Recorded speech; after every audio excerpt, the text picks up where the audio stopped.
Joining us. I see lots of familiar faces and two of Tony. Good morning, Tony.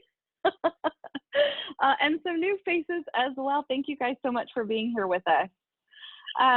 So this is our final episode of Retrospect. If you haven't joined us yet this year, my name is Lindsay Jordan. I am the host of Retrospect and also the founder and CEO of Write On Fundraising and our nonprofit arm, philanthrOK. And I'm really excited today to take a deep dive into our topic. We're going to be talking about fundraising equitably with my friend and colleague, Mana Tahaie. So today we're going to talk about race, gender, fundraising, and what that looks like for the future of philanthropy. And you're going to have an opportunity to ask all of your questions as well. I encourage you that as Mana and I are chatting this morning, as you think of questions, go ahead and drop them into the chat box. You can send them out to everybody. Laura Orwig is our producer extraordinaire. Wave, Laura, say hi. And she'll be kind of capturing all of those for us and holding them till the end. And speaking of extraordinary people, it is also my honor this morning to introduce Amy Hamilton. Amy, will you wave as well? Write On partners with Tulsa Tech to present our education and nonprofit accelerator programming. And and Amy here serves as the nonprofit specialist for Tulsa Tech. She does training, she provides coaching. They have a lot of really incredible resources that most nonprofits don't even know that Tulsa Tech has. So I highly recommend you reach out to Amy to learn a little bit more about how you can get low cost and no cost support from Tulsa Tech. They have an entire budget that is just dedicated to helping support nonprofits. So she's a tremendous source of information, and I also recommend her because she's just kind of an amazing person, and I love Amy. So, thank you. Thank you.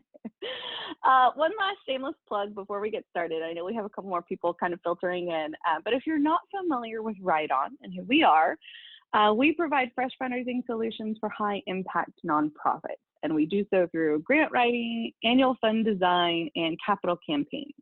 We have a nonprofit ourselves, which is philanthrOK, and through that we host the only business accelerator for startup nonprofits in the state of Oklahoma, which is super fun. I think at this point we've had 5 cohorts come through. We do a lot of education programming like this call today for free. And then we also have a grant writing apprenticeship that we launched just this year for Black, Indigenous, and people of color. So if you want to learn a little bit more about us, you can check out our website, all of our social. And I do want to call out real quickly, I think Jonathan is here with us today, right? Jonathan is our senior grants manager in Tulsa.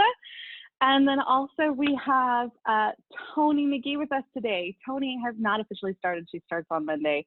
But she is our regional director of development, and we're super excited she's here too.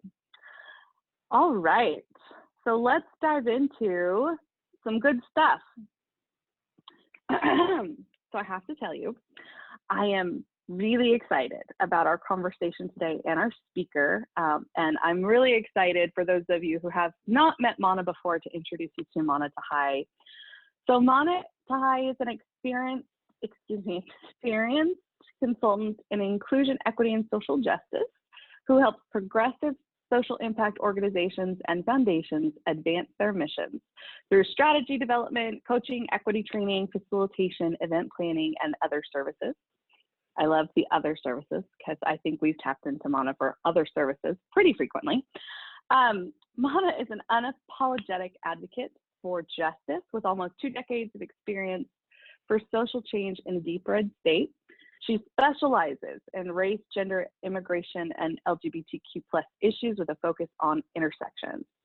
Mana's community work includes organizing with the Demanding a Just Tulsa campaign for police reform, writing for the Tulsa Star, serving on committees of Mental Health Association Oklahoma and the Oklahoma Center for Nonprofits, our good buddies.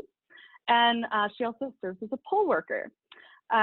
Mana also co-chairs a Tulsa Area United Way Community Investment Panel. And although this is not part of her official bio, a couple more things about Mana. Now she looks nervous. Other things you might not know, Mana does not have much of a sweet tooth. She is a phenomenal writer.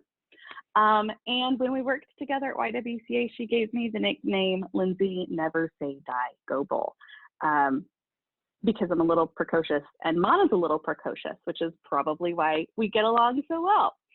So Mana, thank you for joining us this morning. I'm so excited. It is so good to see everyone's faces, and Lindsay, it is always fun to scheme with you in any contest. Wonderful. So we've got like really heavy stuff to get in today. So we are just going to jump straight into it, which I'm really excited about. We are obviously going to talk today about how fundraising and equity work intersect. But before we do, I want to take a moment and focus specifically on the folks who've been working in the social justice space this year. I know we've got some of those folks on the call.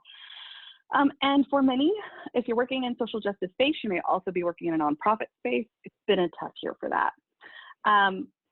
Earlier this year, to give a little context, I was talking to Mana. I think I might have been getting like my first COVID test or something. And we were talking about the Breonna Taylor shooting and just kind of the tenor of the nation, the headlines that I was seeing, what it felt like, how it felt different in a lot of ways from things that I had felt before. And I asked Mana, I said, do you think this one's different? It just feels different. And I remember you saying to me, Mana, you know, I really hope so. Like, we've seen this so many times, right? I hope so. It does feel different, but we've been in this place before, right? So, and I know that's a tremendous amount of emotional labor for people who work in the field to carry with them as they try to actually do their jobs. So I wanted to start today, Mana. Would you just give us some advice to the people who are doing work around agency equity and representation, given that we're such a polarized country? And are there things that you think we should be doing right now to keep that conversation moving forward, or things that we should be doing differently? Mm-hmm. Yeah, thank you, Lindsay, for that question. I've thought a lot about that conversation in the intervening months. I think that one of the things that really stayed with me when you asked that question, and as I've thought about it more, is that it'll be different if we make it different this time, right? This is a conversation or a moment that we are all part of, right? All of us are part of the fabric of this country, and this discourse is something that isn't happening outside of our organizations or outside of our relationships and families and workplaces. It is ever present all the time. So we have to make it stick for it to stick. And so I think, you know, there's been a lot of really encouraging momentum. I've had, you know, it's a weird time to be a specialist in racial justice because my phone is ringing off the hook. And I'm getting, you know, people wanting to talk about this issue who have resisted talking about it for a really long time. And so in some ways that's encouraging. In some ways I would really like to not be, you know, in demand right now. I would like for us to not have these problems because we also have a global pandemic and any number of other big social issues to deal with. Having said that, I think the only way that we're going to maintain momentum here is if we keep pushing. And if we use this moment, because there's never been a moment where we've been able to be as explicit and as unapologetic in our quest for racial justice. In other words, if not now, truly, then when, right? I think it's time to get really real with our boards, our funders, with one another, and to really get clear about how does our mission fundamentally change the circumstances and quality of life that lead to the problems that we see every day. And we need to get super explicit about the role race plays in inequality in our country, instead of sort of talking around it or speaking in code or things like that. One of the things that you mentioned that really jumped out for me was this idea that, you know, for us, for me, we're living in a moment of time, a moment of history. But this type of work and this change is, as you call it, a generational proposition, right? Something that is work that may happen for the rest of our lives. I don't know about y'all, but that is like an exhausting concept to think that we will be fighting this for the rest of our lives and having these conversations for a long, long time to come. What context can you provide around that for people to keep moving forward, to keep energized, to keep the momentum? Mm-hmm. Well, I often say that, we didn't get to systemic oppression and racial inequality through a 3-year strategic plan, and we're not going to get out of it through the same thing, right? What? You can't strategic plan your way out of this? I mean, I know people who will be very upset by that. Not a strategic plan, maybe many, many strategic plans over many, many organizations and years, right? Because the inequality is structural, so too do our solutions have to be. And so the work of liberation is generational, right? One of my mentors taught me that. And I actually think while there's one way to look at that where it's overwhelming, I think there's another way of looking at that, which is actually quite freeing, because we don't have to have the solution overnight. We don't have to fix all these problems immediately. In fact, one of the hallmarks of white supremacy culture is that sense of urgency that sometimes clouds our ability to think long-term and systemically and structurally and things like that. So to me, as a sort of lay student of social movements, I just think about how every role that has been played in history in a social movement has been one person pushing forward the boulder for their, discrete area of influence and moment of time. And all that means is that we all need to be actively playing a role all the time. We all have to sustain the pressure. But there's no single solution, right? Even though the way, Brian Stevenson says, the way we teach about civil rights history is that it happened in 3 days, right? Day 1, Rosa got tired and sat down. Day 2, Martin had a dream. Day 3, they signed the Civil Rights Act and it was all over. Like anybody who's looked, even a page deeper in history knows that it took thousands and thousands of people across many communities with multiple strategies and tactics, and that work is incomplete, right? So it's a handoff, it's a relay. They just passed it on to the next generation, and we have our obligation to push it forward. That's amazing. That's beautiful. Well, you mentioned a little bit about fundraising's role in that. So let's switch just a little bit and start talking about the intersection of fundraising and equity. And earlier this year, you introduced me to a new organization I've been really excited about. I want to say hi to Alex Aguilar. She's on here because she's been working on it as well. And that is community-centric fundraising, which is an actual organization. And their mission, which might be the most concise mission statement I've heard in a long time, is to make fundraising less racist. I challenge everybody first to get your mission statement down in 5 words. That's pretty impressive, but also very clear and well articulated. And they do this by implementing some strategies that are more focused on the community than the individual donor. And that doesn't sound, on surface level wild, but it's actually pretty counter to most of the things that professional fundraisers are taught, which is donor-centric fundraising, and everything revolves around the donor. I'm actually going to share just a few of these before my next question for you, Mana, because I want folks to kind of get a little context for what community-centered fundraising is about. So there's actually 10 primary principles, and I'm going to share just a couple of them with you today. So one is that fundraising must be founded in race, equity, and social justice. Another is that individual organizational missions are not as important as the collective community. All who engage in strengthening the community are equally valued, whether they are volunteers, staff, donors, or board members. Another is we treat donors as partners, and this means that we are transparent, assume the best intentions of people, and sometimes have difficult conversations.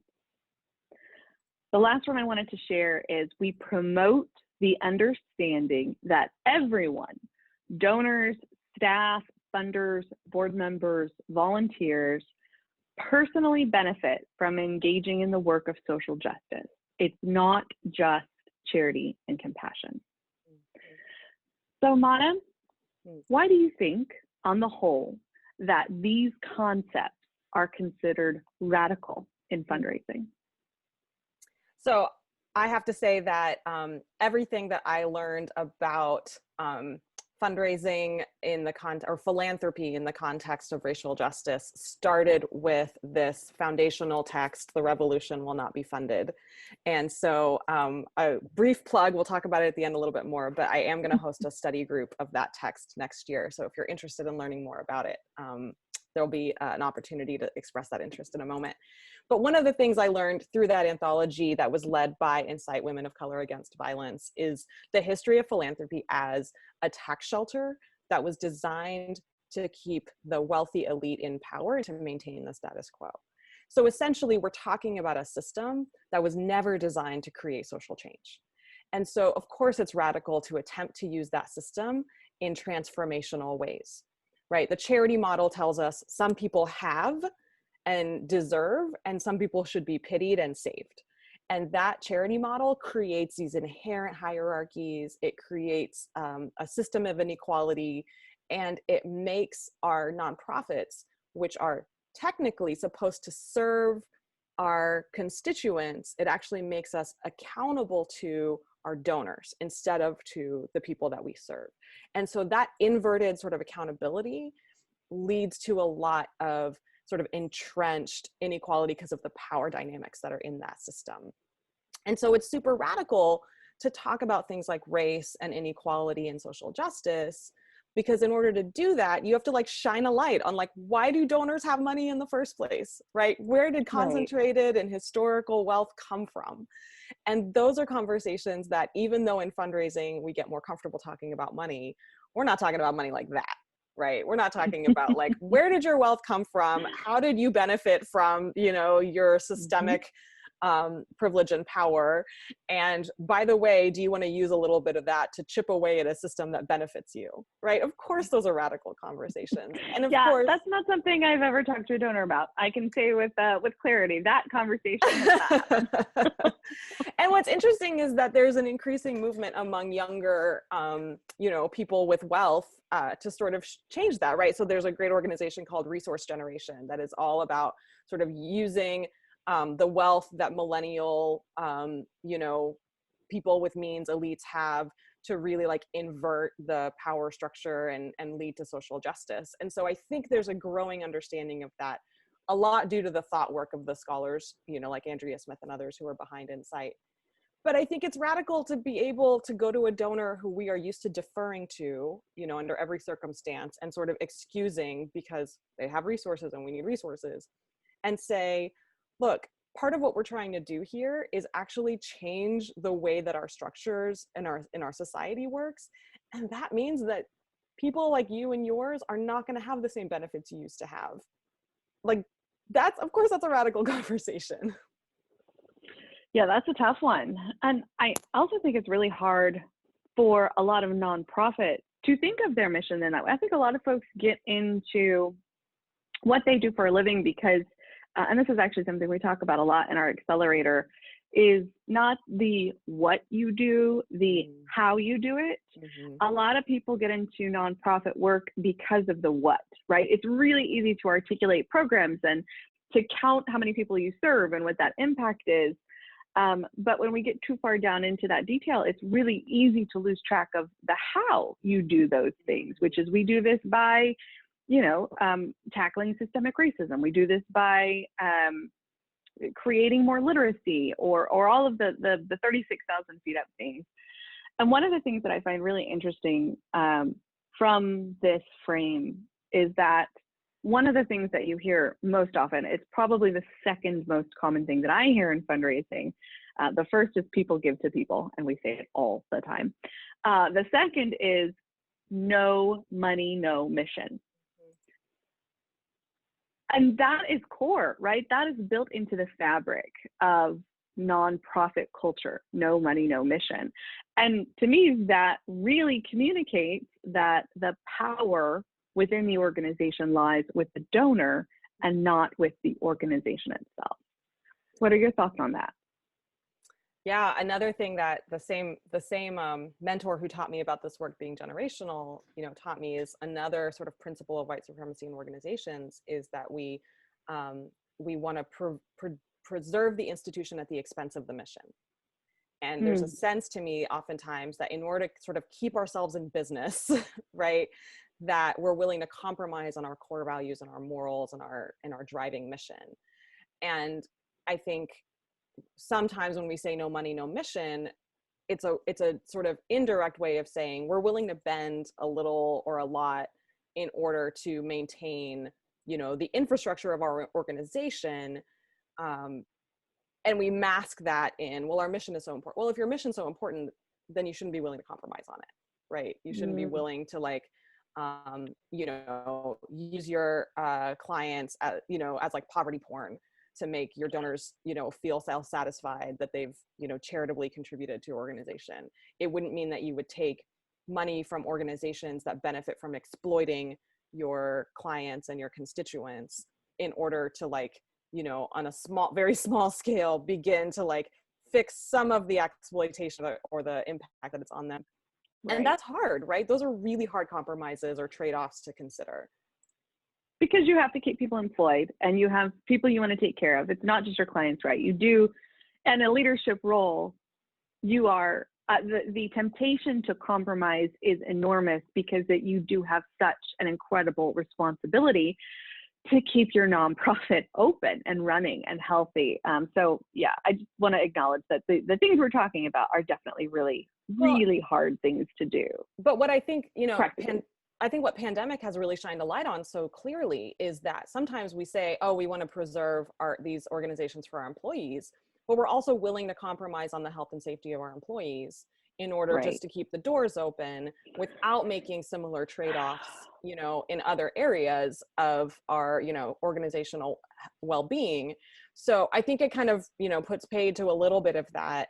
Do we really mean it, right? Do we really treat the folks who are executing our mission day to day as essential? Do we treat them as if they are extraordinary? And are we willing to do things in order to preserve their ability to do meaningful work? And I think pandemic has really forced us to answer some of those questions. And I think we've been a little uncomfortable with some of the answers. Right, absolutely. So some of these things, some of these principles that we're talking about, the ones we've shared today, and I do encourage everybody to go to community-centeredfundraising.com and check out the rest of the principles that they have there. Obviously, we're talking about culture change and culture shift within an organization, which takes a lot of time. So if there was a starting or an entry point for an organization to just move incrementally a little bit closer to community-centered fundraising, what do you think that might look like? Yeah, so I think any organization that's, kind of starting on their, on any culture change effort, right, has to start with taking stock. Where are you starting? Where are you even, what's your baseline? And I think for conversations like this, then what you're taking stock of is how closely does your leadership represent your constituency? I mean, those are fundamental principles of democracy, right? We should be led by people who represent us. And our nonprofits should be, as democratic as possible if we believe in that as a core value of this country. Glenn Martin, who's the founder of Just Leadership USA, said that those closest to the problem are closest to the solution, but furthest from resources and power. And so taking stock of our organizations is kind of examining what is that proximity, right? Brian Stevenson talks a lot about proximity to the communities that we serve. Not just how well do you know them, but how well are you led by, guided by, centered on the needs, the wisdom, the guidance, the experiences of your community, versus, to your point at the top, the needs and values of your donors. So I think it's that, you have to do that critical self-reflection, that examination. I also think that, social justice and racial equity work is not something that we are always literate in, right? In fact, I think our culture kind of tells us to look away and not think about those things. And so just like building any other muscle, you need to sort of have a sustained practice.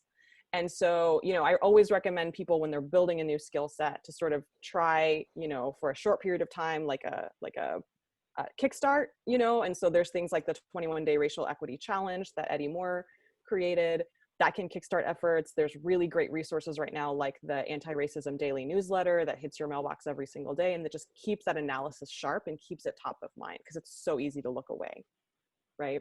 Right. And then the last thing I would say is, you know, look at the driving principles behind your organization, your mission statement, your theory of change, your vision.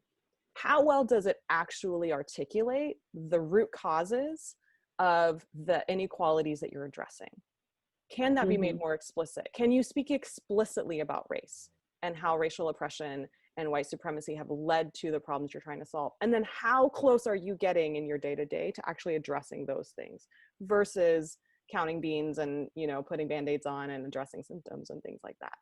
So a lot of it is getting that reckoning in place first before you can chart a course forward. So taking stock, developing your literacy, and thinking about your mission statement, things like that. Yeah, assessing. Yeah.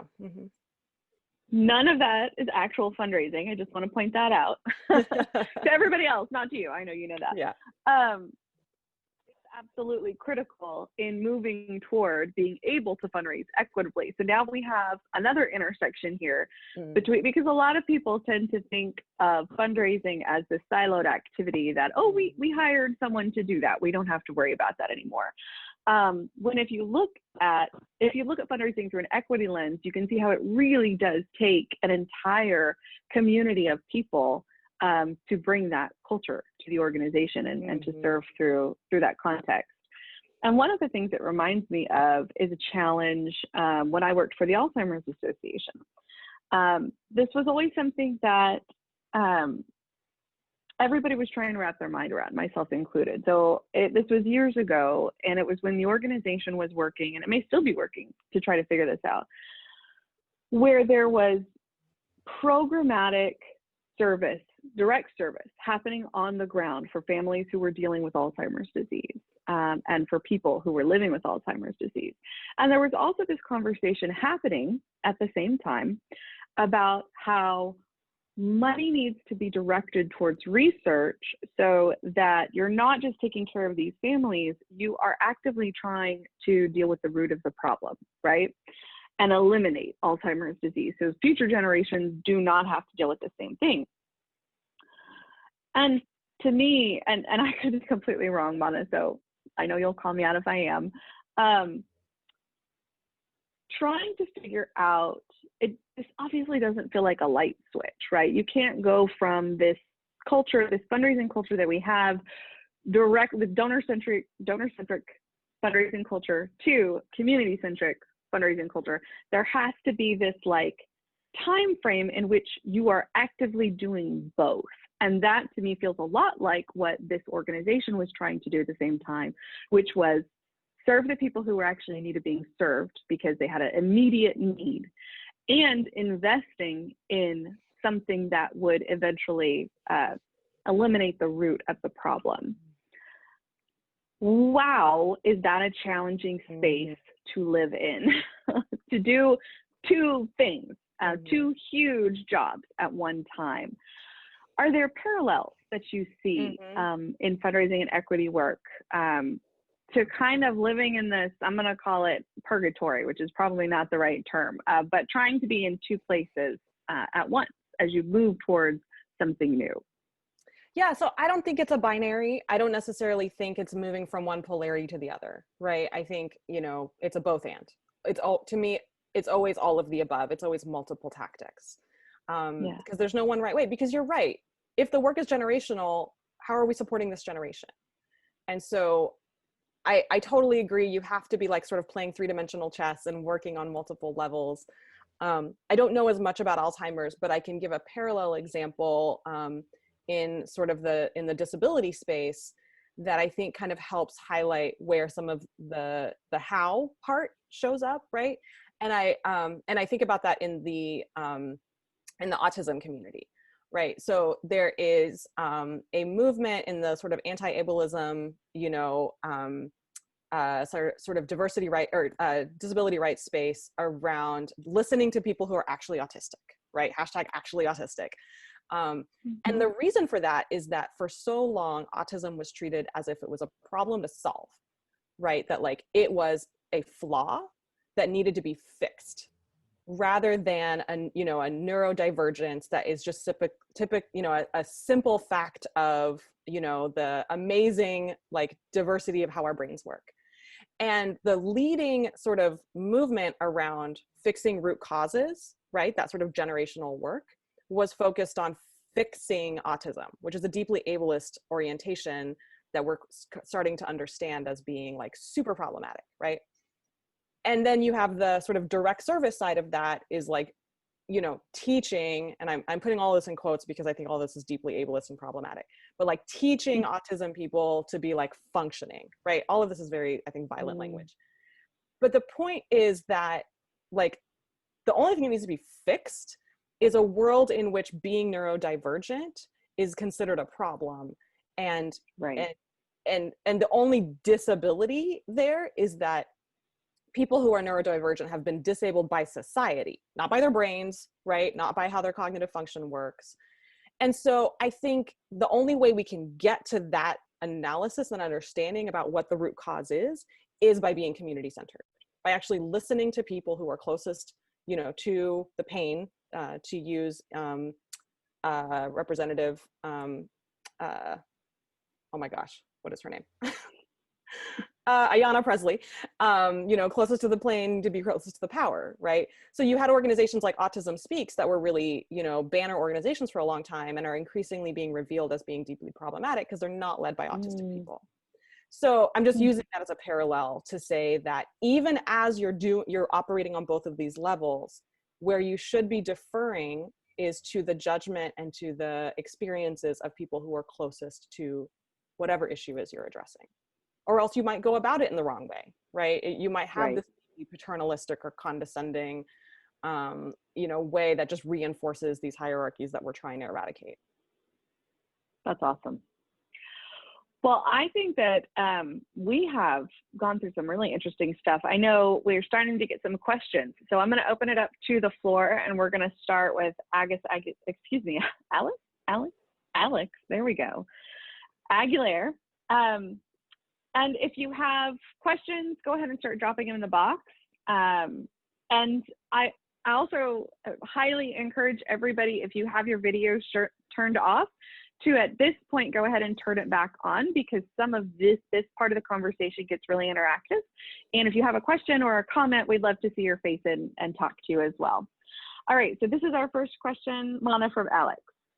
These conversations are starting to be had within our nonprofit circles. This might be just my observation, but it feels like these conversations happen outside the circles of our city's major donors, or these donors are having their own separate conversations among themselves, which they definitely are. How do we work to bring these conversations together? And do you have any examples of where this is already happening? Excellent question, Alex. I do know that there is, a nascent, burgeoning sort of conversation. So for example, Funders Roundtable, which I'm sure most people in this call are familiar with, have started sort of an anti-racism subcommittee and are beginning to start thinking about using, a racial equity analysis in their grant making, which I think is stellar. Like with many things, Oklahoma is coming up behind some of the larger communities that are doing this kind of thing. So there are really great efforts on, in the national space of racially equitable philanthropy. And so the organization that I'm thinking of is not coming to mind. So I'm going to Google it while I'm talking so I can make sure I'm saying the right thing. But there have been moves, I think, for foundations to think about how their role is not to be sort of the watchdog or the benevolent, sort of observers that are keeping nonprofits in line, which I think is the worst extreme of philanthropy, and moving increasingly toward a partnership space where foundations recognize the only thing they have that community doesn't have is money. Right? Community has everything else. It has knowledge and wisdom and solutions and things like that. And so what really needs to happen is that, you know, philanthropy needs to understand that the best way to solve problems is to move resources to communities that don't have them, and then allow them to be the architects of their own, you know, experiences. And so I think the question of like, how do we begin to move in that direction? I think it's such a good one, right? Because so often we're dealing with, again, power dynamics between, you know, a nonprofit and its program officer, and this fear of, if I broach this, am I going to, you know, compromise or jeopardize funding? So what I would say is I would invite, you know, your trusted funders into a conversation about how you all are internally thinking. You know, these are some of the considerations we're making in our organization for how we operate, how we're rethinking our mission. How are you all having conversations about this? Who are some of the folks you're listening to? Can we go on this journey together? I think that's less of an adversarial stance, and it might release some of the anxiety or the pressure. The thing I always remind people of, that I have to remind myself of all the time, is that this work is developmental. Just like any other skill, you don't go from wanting to know how to do it to being an expert overnight, right? I don't decide suddenly I want to play the violin and I go like this. And then the next day I know how to play the violin, right? There's a lot of practice. I'm going to sound really awful initially. I have to do it every single day. It takes a long time for mastery. And so, you know, I'm not going to give myself an assignment to like know, you know, a concerto overnight. I'm going to give myself an assignment to do like, I don't know, Twinkle Twinkle or something. And even then that's going to take a long time. So I think we have to work with our partners and our donors and our board members with that in mind, that like it's developmental, that we need to like start where people's understanding is and figure out what the right access point and on-ramp is, so that we can move them closer and closer to the shared vision we all have for our community. I love that. And I think one of the things that I see in between the lines in Alex's question, which we actually didn't jump on today, but is in the same vein, is the idea of the philanthropic industrial complex, right? Which is kind of mixed into all of this.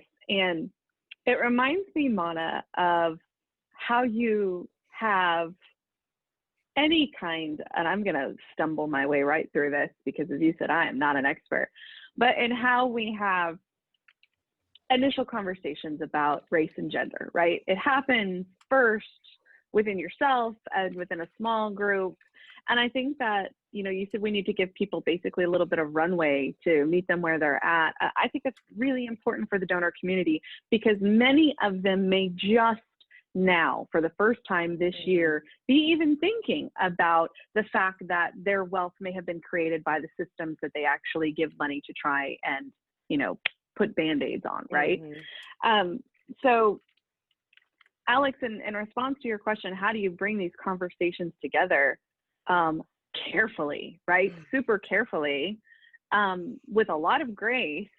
And I would just be really, I would caution you right now, because I'm thinking about my own work through like Witnessing Whiteness and through some of the programs that we've been through around race and gender.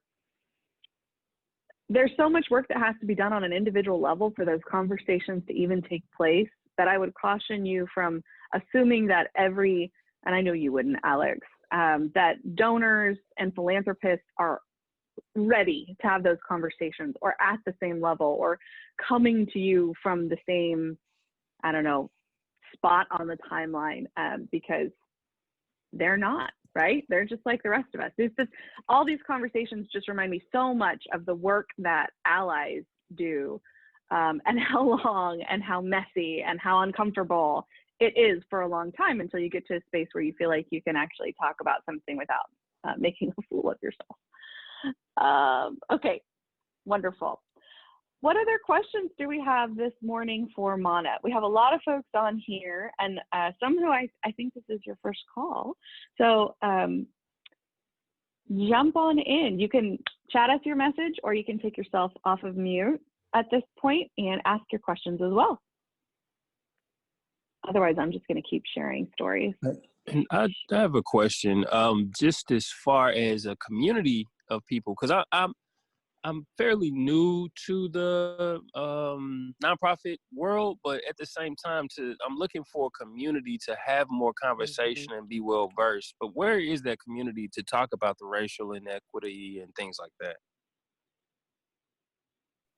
That's Ramal, a great question. are you speaking specifically about racial equity in the nonprofit space, or are you speaking about when you say community? Just talk a little bit more about what kind of community you're looking for.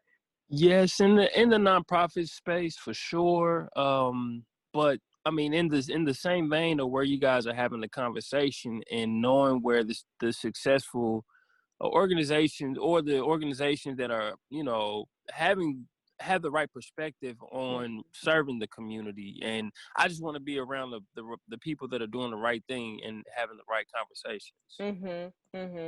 Well, I certainly think that EduRec is up there. So for what it's worth, I think you have a thing or two to teach the rest of us, y'all over doing the work over at the organizations you're involved in. Thank you.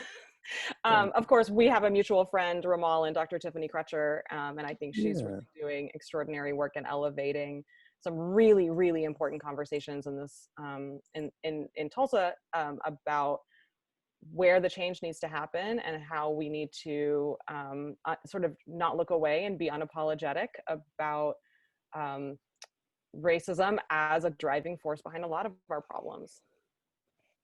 Right, that's good. Thank you.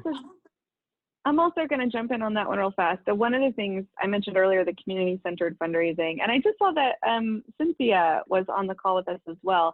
Cynthia was also involved earlier this summer in helping us try and get, and I think Chardell as well, in trying to get community-centered fundraising up and running in Tulsa. So it is a national organization, but they have, I'm not going to call it an affiliate or chapter structure because it's more decentralized organizing than that.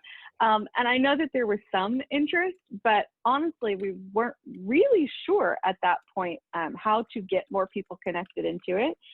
So I'm going to say, I'm going to go out on a limb here and say there's not a huge community in Tulsa right now that is collectively like sharing this information, but I know that there's a desire among a lot of people to do so. And so if anybody here is interested in getting a community-centered fundraising group, for lack of a better word, up and running in Tulsa, I know there are people on this call who would be interested in that as well. I'm going to add just a couple. Yeah, go ahead. I know that Darla Liggins over at Impact Tulsa is leading some spaces for racial equity learning. And I know that Onika Asamoah-Caesar over at GKFF is also doing a lot of professional development, specifically for BIPOC nonprofit leaders. So I would encourage anyone on the call who is interested in getting connected to those conversations to reach out to Darla and Onika. If you don't have their contact information, I will drop them in the chat. I'm hoping they don't mind for me to put that out there because I think they're trying to reach more people. But just a few things that came to mind after I got done talking. Perfect. Okay, we have a question from Janina. Janina asks, Mana, that you say a little bit more about the distinction. She says, I think incremental has an alternative connotation in other communities I'm part of. So I think that distinction around the word incremental. And I think she's specifically referring to a comment that Alex made earlier that developmental is not to be confused with incremental. And yeah, so I actually, Alex, why don't you jump in really quickly while I'm pulling these email addresses up, and then I'll come in behind you, if that's okay with you. I don't want to put you on the spot. Is that okay? Let me unmute her. There we go.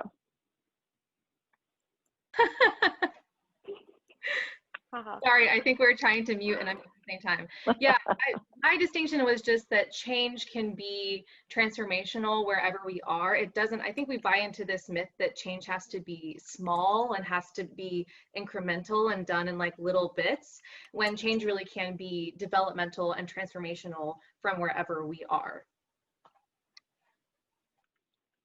Yeah, I think that's actually a really good way of thinking about it. I often think about incrementalism is something that people use to sort of kick the can down the road. I'll just give a very explicit example. In my past, when I was doing advocacy for LGBTQ rights, there was this pattern of, we'll focus on the LGB part, right? So we'll focus on sexual orientation when it comes to expanding rights, and then we'll sort of come back later and add in gender identity and like care about trans people later. And that was sort of treated as being incrementalist, when in fact, the people who were in the most need in the LGBTQ community, who were experiencing the most discrimination, the most violence, the most inequity, were gender nonconforming people. And in fact, it was gender expression and identity that often resulted in LGBT people receiving a lot of discriminatory treatment.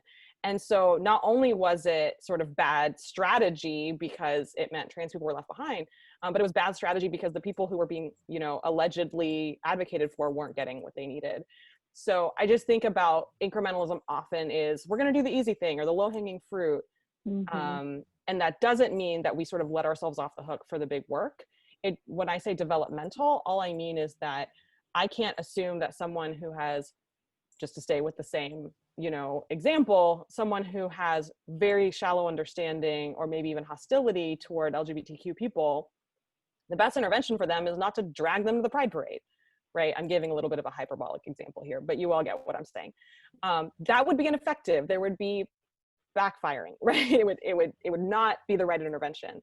So that doesn't mean that the goal isn't to get folks to a place where they understand that transphobia is a killer and that homophobia is, materially impacting people's ability to thrive. It just means that you start at the right place to bring folks along, and that the work needs to be developmental too. I hope, Janina, that answers your question. I just absolutely love that answer, because it reminds me of so many other things that we talk about and do already in nonprofits. I mean, this is a really common practice in other things that we do, especially in fundraising. We tell people to have your gift acceptance policies in place. So don't wait until there is a challenge or an issue where you have to go have a conversation with the donor and you have a policy that you can fall back in. Mm-hmm. And that's so second nature, but rarely do. I don't think I've heard anyone before Mana say, well, we're going to go with all of our funders or the funders that we trust and go have a preemptive conversation about how we would like to address this, just to get their feedback and see how they would respond to that conversation. It is typically, and we deal with this with our clients a lot, hey, this thing has come up and I'm really afraid to go talk to this donor about it because of X, Y, Z. Usually there's all of these different power dynamics. So I love that advice. I think that that could go really far and open up a lot of really interesting conversations with our donors. But I think a lot of our donors in Tulsa and across the state would really engage in and be interested in having. We've got a couple minutes left this morning. Do we have any final questions or comments? Anybody else want to chime in this morning?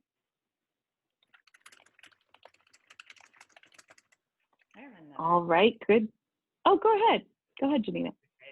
So a lot of my professional background has been in faith-based institutions, and I've seen this dynamic over and over again, particularly as it relates to mission or global mission.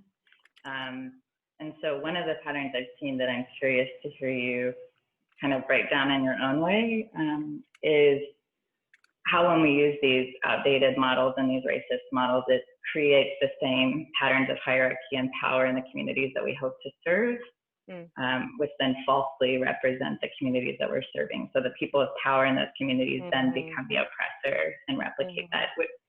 Would you agree? And if you do or don't, absolutely. To share more. Yeah, I absolutely agree, and have unfortunately experienced versions of that, my entire activist life. One of my mentors said to me after I was dealing with something very similar to this, she said, when oppressed people create community, they recreate oppression. And it's not an inevitability, but it is more likely, because you're going to create what you know. Just like I can't wake up tomorrow morning and be, a master violin player. I can't wake up tomorrow morning and shed all of my internalized oppression and white supremacist thinking, because that is what I have been indoctrinated in, right? Patriarchy is what we have all been taught, right? So those are things that I can't just overnight shed. And I also, because, you know, as Adrienne Maree Brown says, social justice is science fiction, right? It's speculative. We're imagining a new world. There are no roadmaps, right? There is no template for like taking oppression and replacing it with liberation in a new, there's no roadmap for that. So all of the desire in the world doesn't mean we're just magically sort of capable and suddenly have knowledge, right? This idea of wokeness is like so ridiculous because it's not a binary. You don't just flip a switch and become woke. And so absolutely, you know, the evidence of oppression inside organizations that are led by marginalized people is completely unsurprising, right? Because what else are you going to do? If all you've been taught is scarcity thinking, if all you've been taught is that hierarchy is the way to go and power hoarding is important and it's the only way you can be successful, and that only a few people in your community can ever receive credibility, credit, resources, access, power, of course you're going to see that pattern of, you know, self-appointed leaders in communities that are hoarding power and representing their own communities in, you know, self-aggrandizing ways, because that's the only model we have, right? Just because you're a marginalized person does not make you magically immune or inoculated against oppression. In fact, oftentimes you've only been given, you know, one way of being. So absolutely, I triple click on what you're saying. Wonderful. Okay, well, we're gonna go ahead and wrap. I got a couple more things that I wanted to touch on really quickly before we let everybody go. Mana mentioned the book that had been such an inspiration to her, The Revolution Will Not Be Funded. Mana's actually going to be doing a study group in 2021 specifically around this book. I'm dropping the link in now for an interest form. Mana, do you want to give a quick plug on your study group for next year? I have been revisiting this. This text is now at least 15 years old, and I think it's as timely today as it's ever been. I've been revisiting this multiple times for projects I'm working on, and I'm desperate to have juicy conversations about it with people, and I think Tulsa is in a good place to have those conversations. So this is partially selfish. I just want to have conversations with smart people, but I also think it would be a really powerful exercise for you know, a critical mass of Tulsans to come together and think about some of these ideas. And I envision it being funders and fundraisers, you know, activists and leaders, like having a nice cross section, to Alex's earlier point, where all of these discussions are sort of cross-pollinating. Yeah. Awesome. Well, I know I'll be signing up, and I know a couple of members of my team will be signing up. Also, next year, we're changing around the format of Retrospect. So this is our last episode. Next year, we are moving to what we're calling the masterclass of fundraising, where we're actually going to do this every single month. We've been doing about every other month this year. So I encourage you to check out our website. We have the full lineup of 2021 classes. And of course, it includes more fundraising equitably conversations as well. Thank you all so much for taking part in this conversation today, for joining us. This was wonderful. I love talking to Mana, and I love diving into these conversations. So big thanks to Mana for leading us through all of this today. Emojis and rounds of applause. And if you think of anything else, we will follow up this email with the links. All the links we've dropped in today, as well as Mana's contact information if you'd like to reach out to her. Have a wonderful rest of your week, and I hope to see you all again soon. Bye-bye.